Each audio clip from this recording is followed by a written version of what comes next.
जय गुरु जी, शुक्राना गुरु जी, जय गुरु जी संगत जी।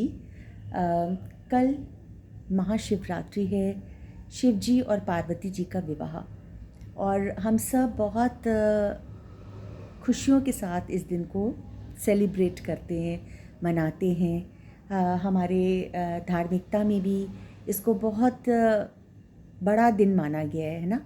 और हम मंदिर जाते हैं, पूजा करते हैं, शिवलिंग की पूजा करते हैं, अपने अपने ढंग से जिस तरीके से हम सब के मन में भाव आते हैं, हम उस तरीके से महाशिवरात्रि का पर्व मनाते हैं। व्रत रखते हैं, मैं भी रखती थी। जब तक गुरु जी के साथ नहीं जुड़ी थी, मैं भी फास्ट रखती थी जब गुरु जी के साथ नहीं जुड़ी थी। बट संगत जी, आज भी मैंने एक सत्संग सुना, और पहले भी मैंने ये कई सत्संग ऐसे सुने, और उसके बाद से मैं अब फास्ट नहीं रखती। क्योंकि कहते हैं ना, अगर आप गुरु को मानते हो तो गुरु की सुनो भी। खाली मानने से कुछ नहीं होता। अगर आप उनकी कही हुई बातों पे अमल ना करो, कही हुई बातों पे चलोगे नहीं। जैसे एक टीचर अगर अपने स्टूडेंट्स को पढ़ाती है, बच्चे अगर उनकी बात को नहीं सुनेंगे या फिर उनकी बात जो पढ़ाई हुई बातों पे नहीं चलेंगे, तो दिल नॉट पास, वो पास नहीं होंगे, फेल होंगे।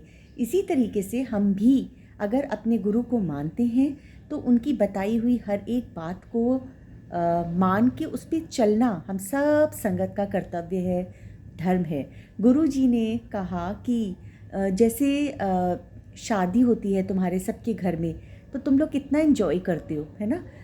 तरह तरह के हमारे घर पे पकवान बनते हैं, डिशेस बनती हैं, और हम सब नए नए कपड़े पहनते हैं और अपने सब रिलेटिव्स के साथ उसको खूब एंजॉय करते हैं, खूब अच्छे से उस खुशी को मनाते हैं। जैसे फेस्टिवल हो, हमारे कोई शादी ब्याह किसी की भी हमारे घर में होती है, तो सिमिलरली गुरुजी सेड कि जब शिवरात्रि होती है तो वो शिव पार्वती विवाह है, शिव जी का और पार्वती जी का विवाह है। तो उस दिन तुम फास्ट क्यों रखते हो, उस दिन तुम व्रत क्यों रखते हो? अपने अपने फंक्शंस में तो तुम खूब खाते हो, खूब एंजॉय करते हो, और जब शिव जी और पार्वती जी की शादी है तो तुम भूखे रहते हो। भगवान को अच्छा नहीं लगता अगर उनके भक्त, उनकी संगत, उनके बच्चे भूखे रहें, तो भगवान को वो चीज़ पसंद नहीं आती। तो गुरु जी ने बोला कि फास्ट रखने की कोई ज़रूरत नहीं है। तो मैं तो नहीं रखती, क्योंकि मैं गुरु जी को मानने के साथ गुरु जी की मानती भी हूँ। जहाँ तक हो सकता है, जहाँ तक गुरु जी सुनवाते हैं, मैं उन बातों को सुन के, उन वचनों को सुन के उनके ऊपर पूरी पूरी कोशिश करती हूँ कि मैं उन पे चलूँ, उनको मानूँ। तभी मैं गुरु जी की संगत बन सकती हूँ।